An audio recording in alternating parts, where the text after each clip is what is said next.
Hi guys, this is Ankit. Welcome to my YouTube channel. Today's topic we are discussing about Docker engine architecture. Firstly, we have to learn what is Docker and why does it need in this environment. So before Docker, I have worked on development laptop, but failed on a server at production. Failed because of the version complete, OS complete on the servers, or any other dependency issues. This is the issue.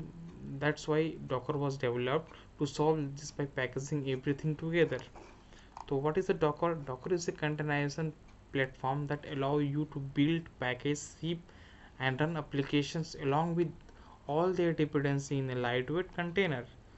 Basically you can say that Docker let run application anywhere, same way and every time. That's the simple definition. In the next slide you can say that Docker was first released in public in 2013. Docker image consists of a Docker domain, REST API, and Docker CLI. So, what does is this word define that? In a simple definition, in a mobile, you have to access the WhatsApp. WhatsApp access, you can say that one icon on the mobile. You can denote as a example is the Docker CLI, and the REST API means you can denote it as a internet, and the Docker domain you can say that the WhatsApp database we have to as a backend server. You can say that in the basic things. In the definition word you can say that Docker domain is the actual server that is responsible for creating and managing objects such as image, container, volume, network on the host, and the REST API provide interface to manage object in Docker, and Docker CLI is the command line interface that you use to run command to manage object under Docker. So that's the simple definition you have to learn, and basically this is questions uh, interviewer asks you. The next slide you can say that how does Docker manage container on a house. Basically Docker use a technology called Linux container. It's got LXC to manage container on the Linux. So LXC use the capacity of the Linux kernel, uh, such as the namespace and C group, to create isolation environment on the Linux known as container. That's the main funda for creating the container, and this is very hard to work with Alexis directly on the normal user. So that's why Docker provides set a tool to manage the container simple. So in the next release Docker point 9, the Docker introduced the one libcontainer is a replacement of Alexis technologies. So this is libcontainer is also written in the Go language, as a Docker is also written in the Go language, programming language. So Docker couldn't directly interact with the Linux kernel features such as namespace and C group. These two features, kernel feature, is important for getting the container. That's why this is very important. So in this figure you can say that the Linux CLI connecting with the REST API, and REST API connected with Docker domain, and Docker domain with the help of libcontainer they can access the namespaces and C group, and they create a container. So this is the basic funda, and let's go to the new uh, step. This is the OCI means Open Container Initiative. In the Docker in the 2015, there is a standard guideline, Open Standard Initiative.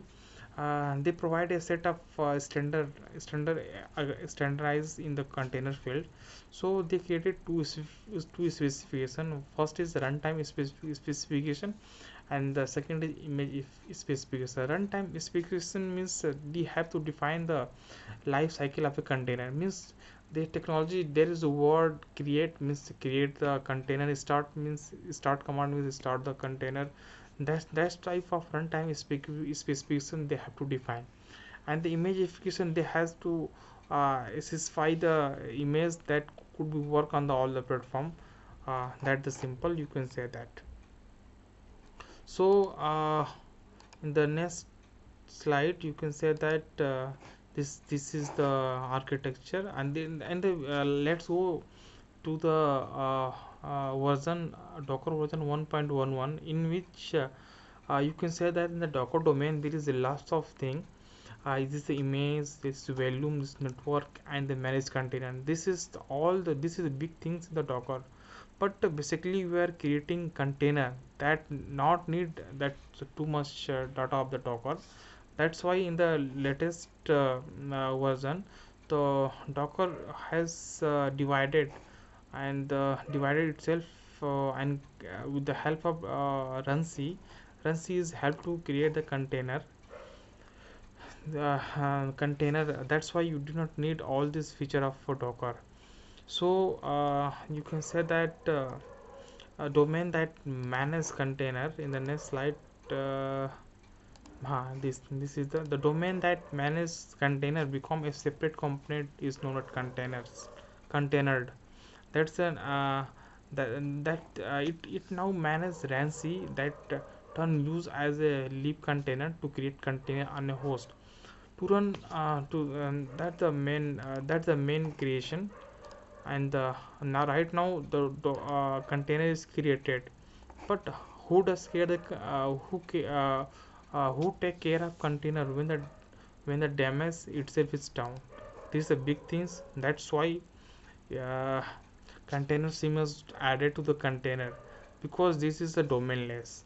All the itself when the container goes down up, that's take care by domain, the containerd-shim. That's the high level architecture of